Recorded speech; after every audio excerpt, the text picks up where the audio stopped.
নমস্কার।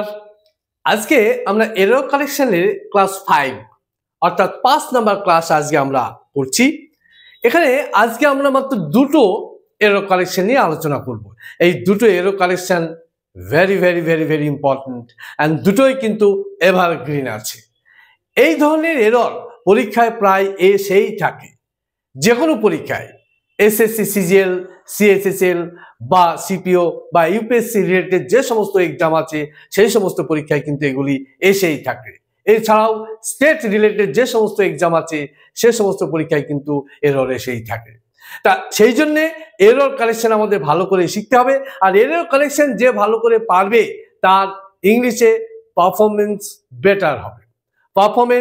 বেটার হবে। Let's start. এসো আজকে আমরা দুটো এরর দিয়ে আমরা অনেক কিছু শিখে নিতে চাই।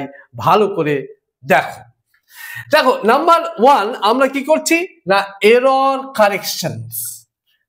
ভুল ত্রুটি কোথায় আছে আমরা সেটা দেখব এবং এর একটু রুট লেভেলে আমরা যেতে চাই, অর্থাৎ এর পার্টস অফ স্পিচটাও আমরা কিন্তু আলোচনা করতে চাই।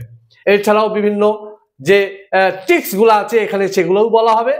যেমন in spite Smita having taken part in many television earlier, this was the first time he was going to host a live show.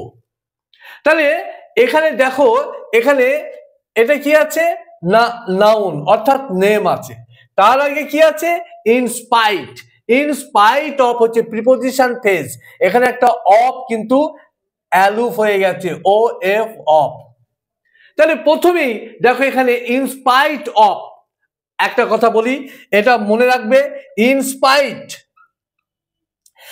Spite of equal to despite. এখানে যদি ডেসপাইট থাকতো তবু ঠিক ছিল, কিন্তু এখন যেহেতু ইন স্পাইট অফ আছে সেই জন্য এখানে অফটা নেই, তাহলে এখানে ভুল, প্রথমেই এখানে এতে ভুল হবে। এবার আমরা দেখি এর পার্টস অফ স্পিচ কি বলছে। তাহলে স্মিতা হ্যাভিং টেকেন, হ্যাভিং এর পর সব সময় কি হবে না ভার্বের V3 হবে। Take part in many television earlier. Okay, now next. তাহলে এ পর্যন্ত ঠিক আছে। This was the first time, this was the second time, this was the third time। এরপর সব সময় পাস্ট হয়, এরপর সব সময় কি হয়েছে দেখো পাস্ট হয়েছে, ঠিক আছে। This was the first time, this was the second time, this was the third time, এরপর সব সময় কি হবে পাস্ট টেন্স হবে। তাহলে এরপর পাস্ট টেন্স হয়েছে, এই ওয়াজ আর গোয়িং মিলে ভার্ব, তার আগে কি থাকবে নিশ্চয়ই সাবজেক্ট থাকবে।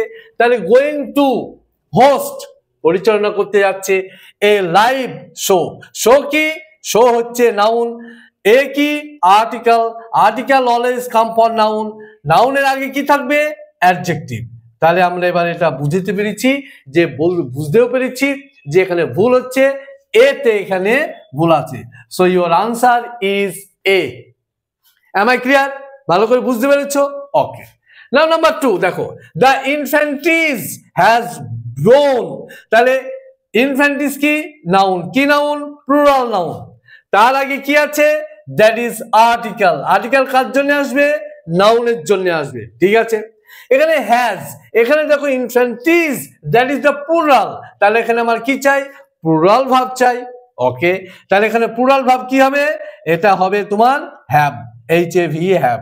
তাহলে have borne the brunt of this missile attack।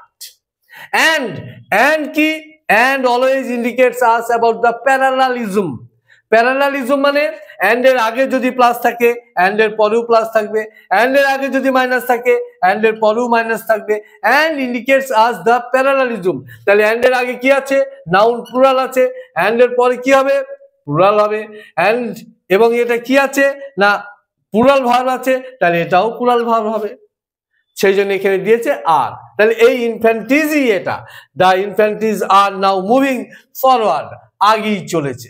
So aspirant তোমরা ভালো করে দেখো, এরর দুটি খুব ইম্পর্টেন্ট আছে। আশা করি তোমরা বুঝতে পেরেছো, তোমরা শিখেছো, এবং ভিডিওটি ভালো লাগলে লাইক করবে, শেয়ার করবে এবং সাবস্ক্রাইব করে দেবে, আর বেল আইকনটি প্রেস করতে ভুলো না।